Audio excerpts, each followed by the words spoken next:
Hi అండి అందరికీ.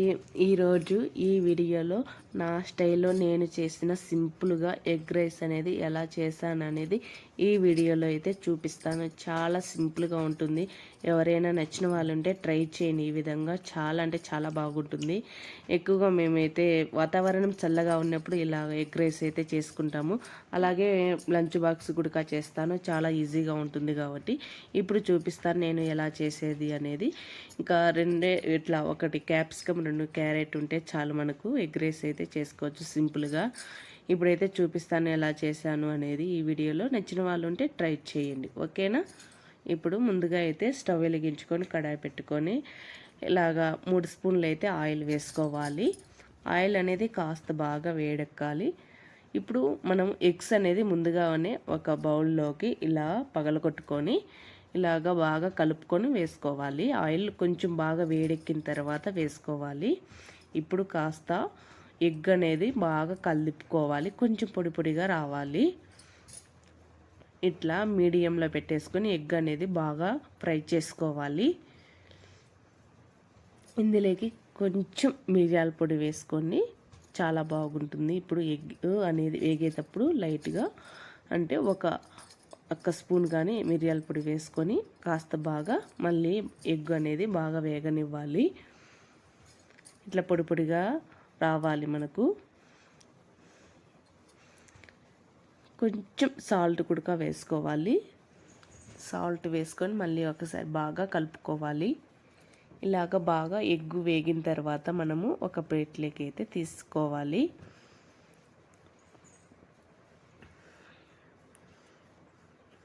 చూసారా, ఎగ్ కూడా చాలా బాగా వేగింది. ఈ విధంగా కొంచెం బాగా వేగనివ్వాలి.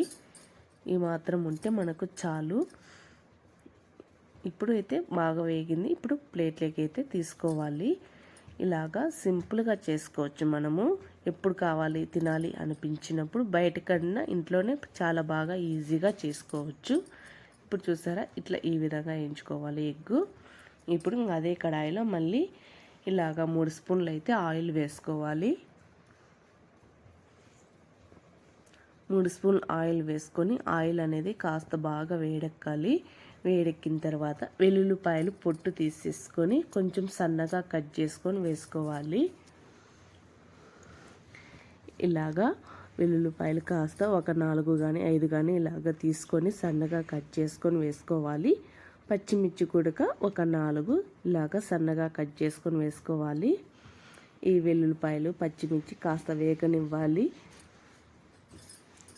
ఇట్లా ఈ విధంగా ఇవి కాస్త వేగిన తర్వాత ఇప్పుడు ఒక రెండు మీడియం సైజ్ క్యారెట్ తీసుకొని సన్నగా కట్ చేసుకోవాలి. ఒకటి క్యాప్సికము అలాగే కరివేపాకు వేసుకొని బాగా మిక్స్ చేసి కలుపుకోవాలి.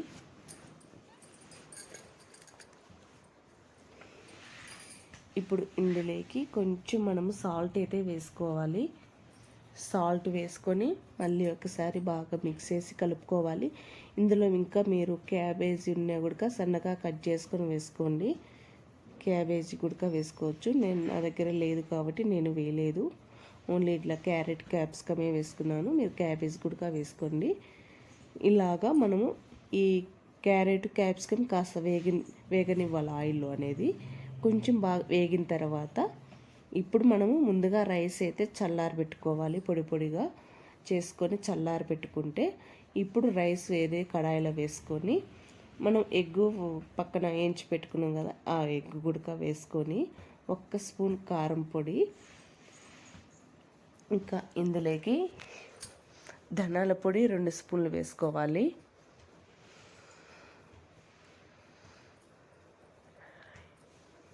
ఇంకా ఇందులో మనము అలాగే సాల్ట్ కొంచెం ఒక 1/2 స్పూన్ అయితే వేసుకోవాలి. తర్వాత మనము చూసి వేసుకుందాం ఇంకా సాల్ట్ అనేది.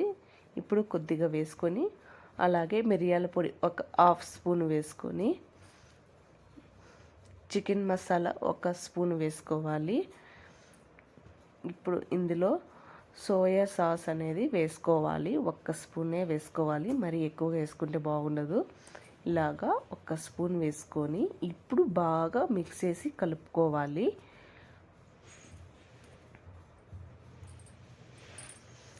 ఇలాగా కొంచెం లో ఫ్లేమ్లో పెట్టుకొని బాగా మిక్స్ చేసి కలుపుకోవాలి.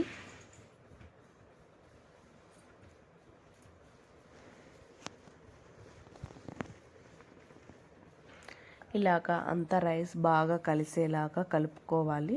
ఇంకా లాస్ట్లో మీరు కొంచెం ఉప్పు ఏమైనా తక్కువ అనిపిస్తే కొంచెం సాల్ట్ వేసుకొని మళ్ళీ ఒకసారి బాగా కలుపుకుంటే సరిపోతుంది. ఇలాగైతే మనకు సింపుల్గా ఇలా ఉంటుంది ఎగ్ రైస్. బయట కూడా ఇలా హోటల్లో చేసేది ఇలాగనే ఉంటుంది సింపుల్గా. ఇంకా వాళ్ళు చేసే కంటే ఎక్కువగా మనం ఇంట్లో చేసుకుంటే చాలా బాగా ఉంటుంది, చాలా ఈజీగా ఉంటుంది. నచ్చిన వాళ్ళు ఎవరైనా ఉంటే ట్రై చేయండి.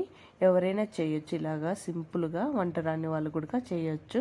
ఈజీగా ఉంటుంది. బ్యాచిలర్స్ కానీ ఎవరైనా కానీ ఇలాగా చేసి చూడండి, చాలా బాగుంటుంది. ఫైనల్గా అయితే నా ఎగ్ రైస్ అయితే ఇలా ఉంటుంది. కొంచెం సాల్ట్ తక్కువ అనిపించి లాస్ట్లో చూసి వేసుకోవాలి. ఇంకా నేను కూడా చూసి వేసుకున్నాను, తక్కువ అనిపించి సాల్ట్ వేసుకొని బాగా మిక్స్ చేసి కలుపుకుంటున్నాను. ఇంకా అంతా బాగా సరిపోయిన తర్వాత లాస్ట్లో కొంచెం సన్నగా కట్ చేసుకొని కొత్తిమీర అయితే వేసుకోవాలి. ఫైనల్గా ఇది మన ఎగ్ రైస్ అనేది ఇలా ఉంటుంది. చాలా అంటే చాలా బాగుంటుంది. ఎప్పుడైనా లంచ్ బాక్స్ కానీ ఎప్పుడైనా తినాలి అనిపించినప్పుడు బాగా ఫ్రైడ్ రైస్ ఇలాంటివి కావాలి అనుకుంటే ఎగ్ ఫ్రైడ్ రైస్ ఇలా చేసుకోవచ్చు. ఈజీగా ఉంటుంది. మీరు ట్రై చేయండి. నచ్చిన వాళ్ళు ఎవరైనా ఉంటే చాలా అంటే చాలా బాగుంటుంది. ఈ విధంగా ఎలా ఉండేది మీరు కామెంట్ బాక్స్లో కామెంట్ చేసి చెప్పాలి. ఓకేనా ఫ్రెండ్స్? ఈ వీడియో కనుక నచ్చినట్లుంటే మీరు లైక్ చేసి షేర్ చేసి ప్లీజ్ సబ్స్క్రైబ్ చేసుకోండి. ఇంకా మన ఎగ్ రైస్ అయితే ఇలా రెడీ అయిపోయింది. ఇంకా వేడివేడిగా ఒక ప్లేట్లో వేసుకొని ఇంకా ఒక నిమ్మకాయ ఉంటే నిమ్మకాయ అయినా పిండుకొని తింటే సూపర్గా ఉంటుంది. ఫైనల్గా అయితే ఇలా ఉంటుంది మన ఎగ్ రైస్. నార్మల్ రైస్తోనే ఇలా చేసుకోవచ్చు, లేదంటే బాస్మతి రైస్ అయినా ఇలాగైనా చేసుకోవచ్చు. ఫైనల్గా చాలా బాగుంటుంది ఈ విధంగా. ఒకసారి మీరు నా స్టైల్లో నేను చేసిన ఎగ్ రైస్ అనేది మీరు కూడా ఇలాగా ట్రై చేయండి. చాలా అంటే చాలా బాగుంటుంది. ఎలా ఉండేది మీరు చెప్పాలి కామెంట్ బాక్స్లో. ఓకేనా ఫ్రెండ్స్?